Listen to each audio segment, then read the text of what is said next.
अस्सलाम वालेकुम सज्जनों वेलियो, कैसे हो? सब ठीक ठाक हो? उम्मीद है ठीक ठाक ही होवोगे। अपनी दुआवां 'ਚ याद रखिया करो। अगर तुसी अपनी अहमियत दूसरों की जिंदगी के ਵਧਾਉਣਾ चाहते जे ना, तो तुसी ਇਹ कुछ गल्लां अपने पल्ले बन लवो कि जे कोई बंदा तुहानूं कॉल करे या सद मारे या तुहानूं बुलावे तो फौरन ना भज्जे जाया करो। हर वेले ना दस्तियाब होया करो। यार तू 12 बजे 1 बजे राती 2 बजे कॉल कर लें, यार खैर है मैं आ जाऊँ। नहीं, इस तरीके नाल तुहाडी अहमियत घट जाती है। गैर दस्तियाबी रहा करो, कभी बहाना ला लिया करो कि मैं बिजी हैगा। ये नाल तुहाडी अहमियत वधदी है। तो हर किसी नूं हर वक्त हाँ नहीं कहना, कभी ना कहना भी सीखो, कभी इनकार कहना भी सीखो।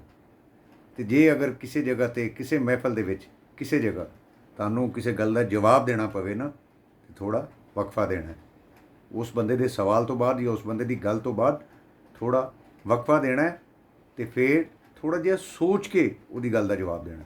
ये ना होवे कि तुसी फौरी तौर पर गल दा जवाब दे बैठो तो वह गैर पायदार होवे, जिहदे नाल तुहाडी उस पूरी महफल दे विच अहमियत जिहड़ी है वो घट जावे।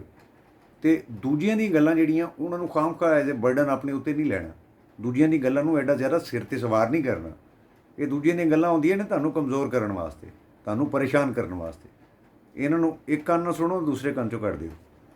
ठीक है, ऐ शां करके चली जाए, बस इन्ना ही असर होना चाहिए दूसरे दी गल्लां ते दूसरे दी गल्लां नूं तुसी बिल्कुल लाइट लैना है।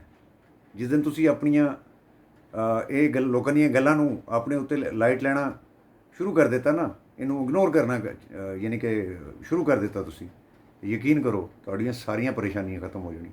तुसी हैल्दी तो खूबसूरत लाइफ गुजारोगे, लोकां दी नज़रां 'च तुहाडी अहमियत वध जाएगी। अस्सलाम वालेकुम।